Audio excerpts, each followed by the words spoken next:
திருவண்ணாமலை அண்ணாமலையார் கோவிலில் கிரிவலத்திற்காக பெங்களூருவிலிருந்து வந்த பக்தர்கள் திரும்பிச் செல்ல முறையான பேருந்து வசதி இல்லாததால் அரசு பேருந்தை சிறைபிடித்து போராட்டத்தில் ஈடுபட்டனர். பங்குனி மாத பௌர்ணமியையொட்டி திருவண்ணாமலை அண்ணாமலையார் கோவிலுக்கு கிரிவலம் செல்வதற்காக லட்சக்கணக்கான பக்தர்கள் வந்திருந்தனர்.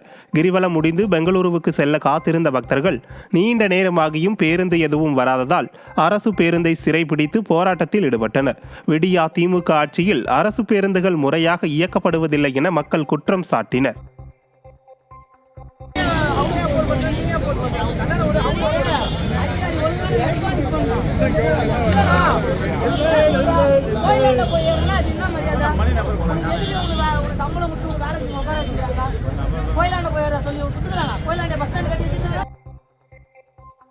தஞ்சை மாவட்டம் பட்டுக்கோட்டையில் அரசு பேருந்து ஓட்டுநரும் தனியார் பேருந்து ஓட்டுநரும் நடு ரோட்டில் சண்டை போட்டுக் கொண்ட சம்பவம் பரபரப்பை ஏற்படுத்தியது.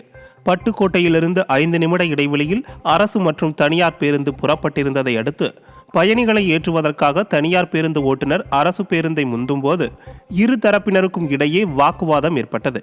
இந்நிலையில் தனியார் பேருந்து ஓட்டுநர் அரசு பேருந்து ஓட்டுநரை தாக்கியதாக கூறப்படுகிறது. இதையடுத்து காவல்துறையினர் தனியார் பேருந்து ஓட்டுநர் மற்றும் நடத்துனர் மீது வழக்கு பதிவு செய்து விசாரணை நடத்தி வருகின்றனர்.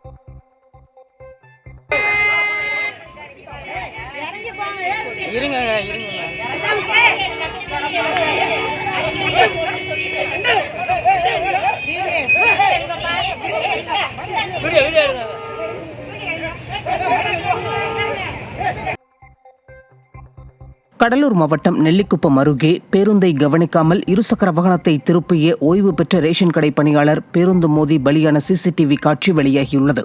நெல்லிக்குப்பத்தை சேர்ந்த ஓய்வு பெற்ற ரேஷன் கடை விற்பனையாளரான திருஞானம் தனது பேரனை தனியார் பள்ளியில் விட்டுவிட்டு வீட்டிற்கு திரும்பியுள்ளார்.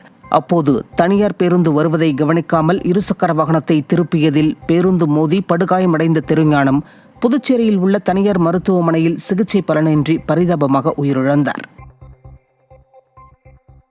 கடலூர் மாவட்டம் ஸ்ரீமுஷ்ணம் அருகே குடிநீர் பற்றாக்குறையால் பொதுமக்கள் கடும் அவதியடைந்து வருகின்றனர்.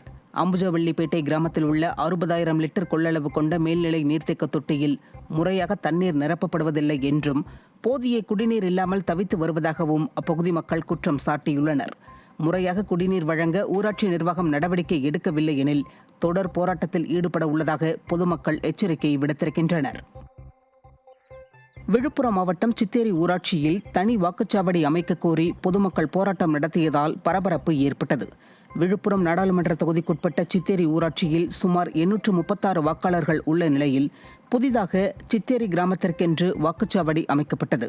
இந்த நிலையில் திடீரென வாக்குச்சாவடியை அருகில் உள்ள வெள்ளேரிப்பட்டு கிராமத்திற்கு மாற்றியதால் ஆத்திரமடைந்த கிராம மக்கள் வாயில் கருப்பு துணி கட்டி கருப்பு கொடியுடன் போராட்டத்தில் ஈடுபட்டனர். விடிய அரசு தங்களுக்கென்று தனி வாக்குச்சாவடி அமைக்காவிட்டால் தேர்தலை புறக்கணிக்கப் போவதாகவும் அவர்கள் கூறியுள்ளனர். சென்னை அடுத்த பூந்தமல்லி வட்டார போக்குவரத்து அலுவலர் ஸ்ரீதர் மாரியப்பன் என்பவர் நேரடியாக வாகன பதிவுகளை செய்யாமல் இடைத்தரகர்களை வைத்து அதிக கட்டணம் வசூலித்து கல்லாக்கட்டி வருவதுடன் பொதுமக்களையும் மிரட்டி வருவதாகவும் குற்றம் சாட்டப்படுகிறது. இந்த நிலையில் வட்டார போக்குவரத்து அலுவலகத்தில் அரசு ஊழியர்களுக்கு பதிலாக இடைத்தரகர்கள் உட்கார்ந்து கொண்டு தனி ராஜாங்கம் நடத்துவதாகவும் பொதுமக்கள் குற்றம் சாட்டியுள்ளனர். விடியா திமுக ஆட்சியில் அரசு அலுவலகங்களில் வசூல் வேட்டை அமோகமாக நடந்து வரும் நிலையில் யார் பூனைக்கு மணி கட்டுவார்கள் என பொதுமக்கள் கேள்வி எழுப்பி வருகின்றனர். கடலூர் மாவட்டம் விருதாச்சலம் அருகே வீடுகளுக்கு அருகே புளியமரம் விழுந்து மின்சாரம் துண்டிக்கப்பட்டு 5 நாட்கள் ஆகியும் மின் துண்டிப்பை மின்சார வாரியம் சரி செய்யவில்லை என பொதுமக்கள் வேதனை தெரிவித்துள்ளனர். விருத்தாச்சலம் அருகே குப்பநத்தம் கிராமத்தில் கடந்த 5 நாட்களுக்கு முன்பு புளியமரம் ஒன்று வீடுகளுக்கு அருகே முறிந்து விழுந்ததில் மின்கம்பி அறுந்து மின் துண்டிப்பு ஏற்பட்டது. இதுகுறித்து மின்வாரிய மற்றும் வருவாய்த்துறை அதிகாரிகளிடம் முறையிட்டும் அதிகாரிகள் அலட்சியம் காட்டி வருவதாக கிராம மக்கள் குற்றம் சாட்டுகின்றனர். எனவே உடனடியாக புளியமரத்தை அகற்றி மின்சாரம் வழங்க நடவடிக்கை எடுக்க வேண்டும் என மின்சார வாரியம் மற்றும் வருவாய்த்துறையினருக்கு அப்பகுதி மக்கள் வலியுறுத்தியுள்ளனர். மதுரை மாவட்டம் சுப்பிரமணியபுரம் அருகே 3 வருடங்களாக சாக்கடை அடைப்பை சரி செய்து தராததால் பொதுமக்கள் சாலை மறியலில் ஈடுபட்டனர். சுப்பிரமணியபுரம் 2வது தெரு கல்லுச்சந்து பகுதியில் கடந்த 3 ஆண்டுகளாக சாக்கடை அடைப்பு ஏற்பட்டு சாக்கடை கழிவுகள் வெளியேறி வருவதால் காலரா, டெங்கு, தோல் தொடர்பான வியாதிகள் என பல்வேறு தொற்று நோய்களால் மக்கள் பாதிக்கப்பட்டு வந்துள்ளனர். இது தொடர்பாக கவுன்சிலர் மற்றும் மாநகராட்சி ஆணையரிடம் பலமுறை புகார் அளித்தும் கூட விடிய அரசு எந்த ஒரு நடவடிக்கையையும் எடுக்காததால் ஆத்திரமடைந்த மக்கள் மதுரை கல்லூரி முன்பு சாலை மறியலில் ஈடுபட்டதால் அப்பகுதியில் பரபரப்பு ஏற்பட்டது. செங்கல்பட்டு மாவட்டம் மதுராந்தகம் அருகே டிப்பர் லாரி மீது கார் மோதிய விபத்தில் ஒருவர் உயிரிழந்த சம்பவம் சோகத்தை ஏற்படுத்தியுள்ளது. மேலவளவம்பேட்டை என்ற இடத்தில் சென்னை திருச்சி தேசிய நெடுஞ்சாலையில் சென்று கொண்டிருந்த கார் ஒன்று கட்டுப்பாட்டை இழந்து எதிர்ப்புறமாக சாலையில் வந்து கொண்டிருந்த டிப்பர் லாரி மீது மோதி விபத்திற்குள்ளானது. இதில் கொளத்தூர் பகுதியைச் சேர்ந்த லோகநாதன் என்பவர் சம்பவ இடத்திலேயே பரிதாபமாக உயிரிழந்ததுடன் பெண் உட்பட 4 பேர் படுகாயமடைந்தனர். இவ்விபத்து குறித்து மதுராந்தகம் போலீசார் விசாரணை மேற்கொண்டு வருகின்றனர். சேலம் மாவட்டம் மேட்டூர் அருகே ராட்சத குடிநீர் குழாயில் உடைப்பு ஏற்பட்டு தண்ணீர் வீணாக வெளியேறி வருகிறது. தொட்டில்பட்டி காவிரி ஆற்றில் நீரேற்று நிலையம் அமைத்து காடையாம்பட்டி பகுதிக்கு நாள் ஒன்றுக்கு 28 மில்லியன் லிட்டர் தண்ணீர் எடுக்கப்படுகிறது.